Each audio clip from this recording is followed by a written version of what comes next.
Quem lembra do título da mensagem de domingo passado?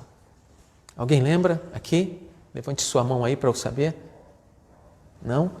Tende o mesmo sentimento que houve em Cristo Jesus.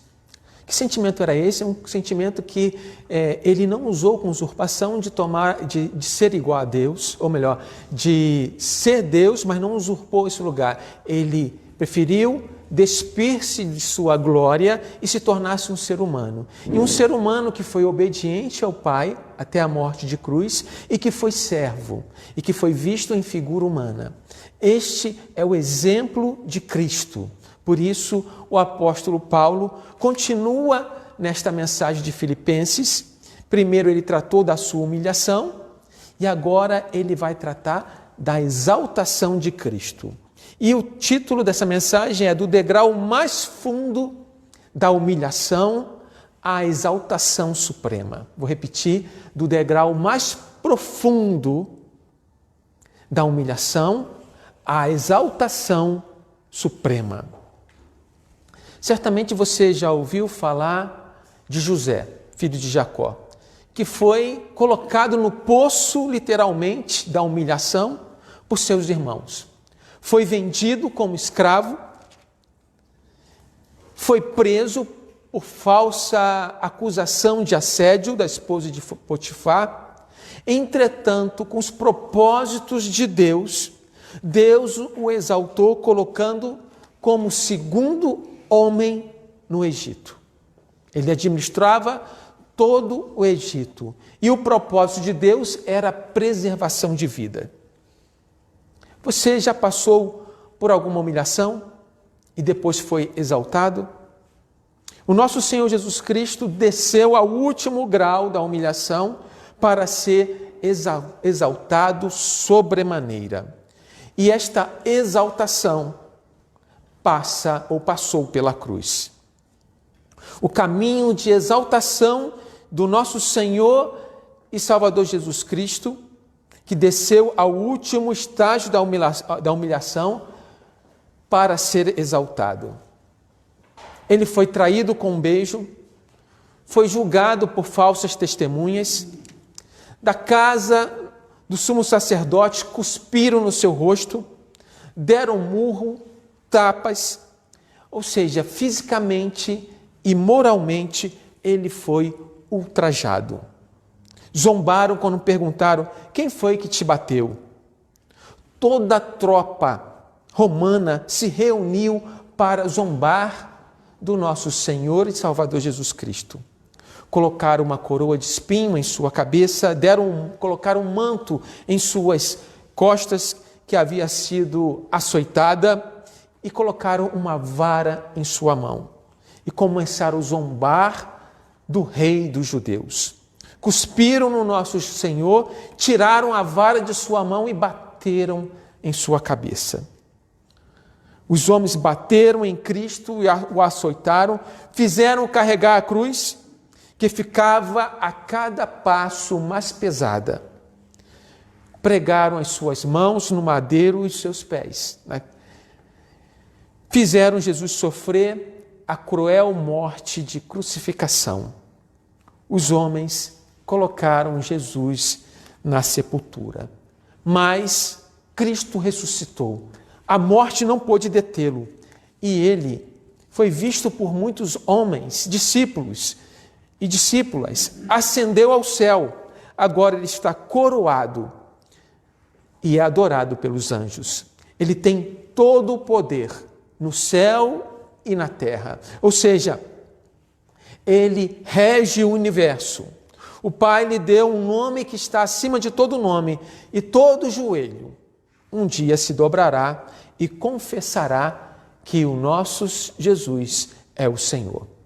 Lembre-se que Deus exalta aquele que se humilha. 1 Pedro capítulo 5, verso 6 está escrito: humilhai-vos, portanto, sob a poderosa mão de Deus, para que ele, em tempo oportuno, vos exalte. Foi por causa da obediência de Jesus, foi por causa dele se tornar um servo e o seu sofrimento na cruz que ele foi exaltado, conforme Hebreus capítulo 2, verso 9, onde se lê: vemos, todavia, aquele que por um pouco, tendo sido feito menor que os anjos, Jesus, por causa do sofrimento da morte, foi coroado de glória e de honra, para que, pela graça de Deus, provasse a morte por todo o homem. Jesus agora está sentado ao lado direito de Deus, acima de todo principado e potestade, e é líder da igreja que ele comprou com seu sangue.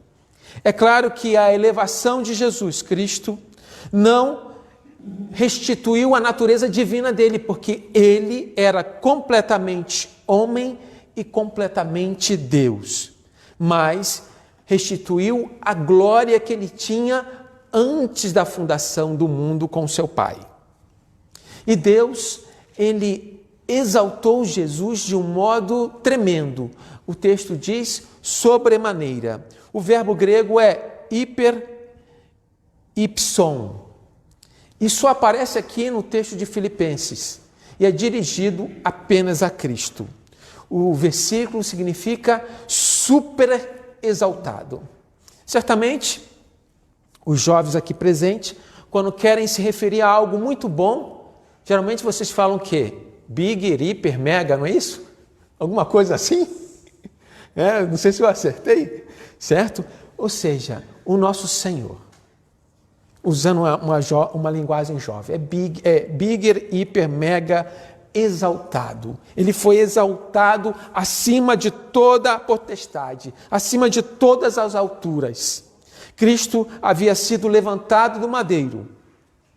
Contudo, ele foi elevado às maiores alturas. Hebreus 7, 26 está escrito: com efeito, nos convinha um sumo sacerdote como este, santo, inculpável, sem mácula, separado dos pecadores e feito mais alto do que os céus.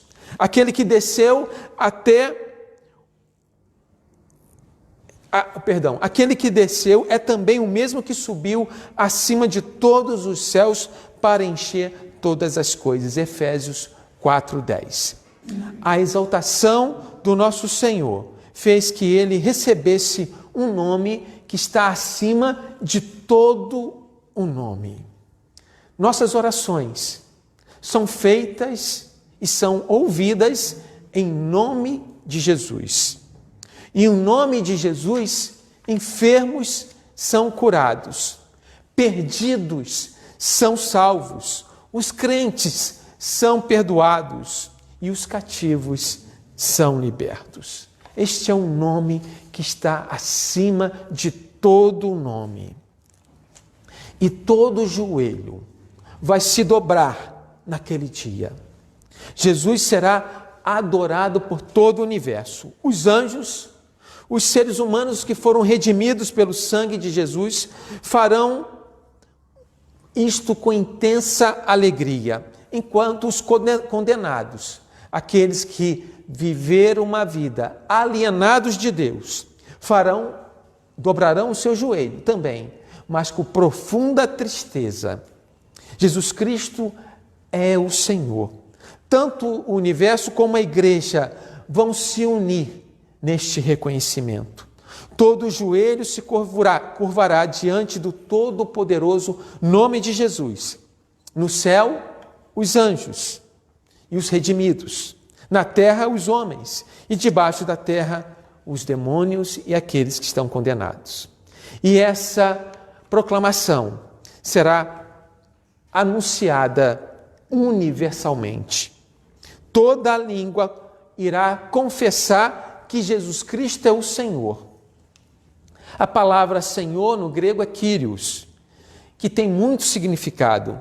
Começou significando amo, ou aquele que tem propriedade, aquele que é dono. Depois os oficiais romanos, os imperadores, usaram também o título de Senhor. Kyrios era um termo também grego que traduzia Yahvé ou Jeová na versão grega das Escrituras, ou a Septuaginta. Dessa maneira, quando Jesus era chamado de Kyrios, ou Senhor, significava que ele era Senhor e dono de toda a vida, Rei dos reis e Senhor dos senhores. O Filho de Deus é chamado de Senhor mais de 600 vezes no Novo Testamento. Somente aqueles que confessam Jesus Cristo como Senhor serão salvos. Este é o significado do Senhor. Ele nos comprou com seu sangue. Nossa vida pertence a Jesus. Por isso, Ele é Senhor da nossa vida e o senhorio dele é visto quando nós o obedecemos, quando nós o seguimos. Mas, da mesma forma que José no Egito foi colocado num lugar de destaque, foi exaltado como segundo homem do Egito, tinha um propósito que era a preservação de vida, a exaltação de Cristo também tem um propósito. Ele morreu para nos salvar, Ele é a vida, Ele é a ressurreição, mas o propósito é que o universo, as pessoas, o ser humano reconheçam que realmente Jesus é Senhor. Senhor da criação, Senhor de tudo. Deus o exaltou e fez assentar à sua destra e o constituiu Senhor absoluto do universo. Ele recebeu todo o poder no céu e na terra. E também o segundo propósito é que o próprio Pai seja glorificado, Deus seja glorificado. O fim último de todas as coisas é glorificar a Deus. Como está escrito em 1 Coríntios 10, 31. Portanto, quer comais, quer bebais, ou façais qualquer outra coisa, fazei tudo para a glória de Deus. Nossa vida, a minha vida, a sua vida, aquilo que nós fazemos, aquilo que nós executamos, tem que ter o propósito único de glorificar ao nosso Deus. Cristo se humilhou na cruz, suportou a cruz para a glória de Deus. Cristo ressuscitou e foi exaltado nas alturas para a glória de Deus. Cristo rege o universo para a glória do Pai. Toda a vida e obra de Jesus apontavam não para a sua glória pessoal, mas para a glória de Deus.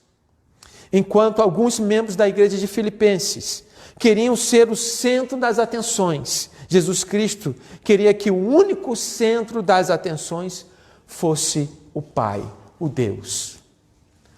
Nós também precisamos refletir nisso, eu e você. Não queremos e não podemos ser o centro das atenções. Toda a atenção deve ser dirigida a Deus. Precisamos fazer como João Batista, importa que ele cresça e eu diminua. O servo do Senhor é um servo que tem uma qualidade de humildade. A primeira bem-aventurança, manso de espírito, humildes de espírito. Assim deve ser o seguidor de Jesus Cristo. Não buscar a sua própria glória, mas a glória deste Deus, Criador dos céus e da terra. Eu quero perguntar para você, enfim, você já passou pelo vale da humilhação, ou está passando pelo vale, o poço da humilhação? Submeta-se então à potente mão de Deus, humilhe-se diante de Deus e no tempo oportuno Ele vai te exaltar. Lembre-se que o propósito principal de sua vida é glorificar a Deus. Não busque a sua própria glória, senão é uma vanglória, mas busque glorificar a Deus com tudo que você faz, todas as suas ações, todos os seus relacionamentos. Olhe para Jesus, o Filho amado de Deus. Deus tem prazer no seu Filho, porque ele foi um servo obediente, porque ele se esvaziou para cumprir os propósitos eternos de Deus. Ele entregou sua vida voluntariamente, de um modo amoroso e cheio de graça, para nos dar vida. Submeta-se ao senhorio de Jesus Cristo. Não pode existir crente, e eu acredito que não existe, ou ele pode estar enganado, crente dizendo que é dono do seu próprio nariz. Não. Nossa vida pertence a Cristo. Somos habitados pelo Espírito Santo de Deus e fomos comprados com precioso sangue. Não somos de nós mesmos. Deus nos libertou disso, nos libertou desse ego egoístico. Submeta-se a cada dia ao senhorio de Jesus. Eu pergunto, enfim, Ele é Senhor da sua vida? Um dia, todo ser humano irá dobrar os seus joelhos, irá confessar que Ele é Senhor. Alguns farão isso com intensa alegria, regozijo, e outros com profunda tristeza, porque passaram a sua vida distante desse Deus, não reconheceram a graça, o amor dele por nós. Mais um passo para terminar esta mensagem. Um dia estaremos todos reunidos, talvez não agora, por causa desse isolamento, mas talvez na sua vida você tenha ido numa reunião onde houvesse muitas pessoas, mas um número bem grande de pessoas, louvando e adorando a Deus. Talvez no estádio, no ginásio de futebol, né? Aquela aglomeração de pessoas louvando a Deus, e você percebe aquele sentimento gostoso de estar ali. Quero dizer que na eternidade, no céu, estaremos todos nós reunidos. Apocalipse capítulo 7, verso 9 e 10 está escrito: depois destas coisas, vi, e eis uma grande multidão, que ninguém podia enumerar. É maravilhoso isso. É uma multidão gigantesca, de todas as nações, de todas as tribos, povos e línguas, em pé diante do trono e diante do Cordeiro, vestidos de branco, com as palmas nas mãos, e clamavam em grande voz, dizendo: ao nosso Deus, que se assenta no trono, e ao Cordeiro pertence a salvação. O Salmo já diz isso, que a salvação pertence ao Senhor. E no último registro, no livro de Apocalipse, diz que a salvação pertence ao Cordeiro. Louvado seja o nome do Senhor. Um dia, todos os escolhidos, todos aqueles que foram comprados com precioso sangue do nosso Senhor e Salvador Jesus Cristo, de todas as tribos, de todas as raças, de todas as etnias, de todas as línguas, estarão reunidos, adorando a Deus, porque saíram também desse momento de humilhação, de uma natureza pecaminosa, e foram lavados pelo sangue de Jesus Cristo, e foram vestidos de branco. Estarão reunidos para todo sempre, num relacionamento eterno com Deus. Por isso, ficamos extremamente felizes com essa esperança e com a fé que Deus nos concedeu, tendo essa viva esperança que um dia estaremos reunidos sob um nome que está acima de todo nome, sabendo que todos um dia irão confessar que Jesus Cristo é o Senhor, para a glória de Deus Pai. Eu te espero lá neste dia. Que Deus possa abençoar sua vida e que este exemplo do nosso Senhor Jesus Cristo seja um motivo para você glorificar a Deus e ter uma vida em santidade. Amém?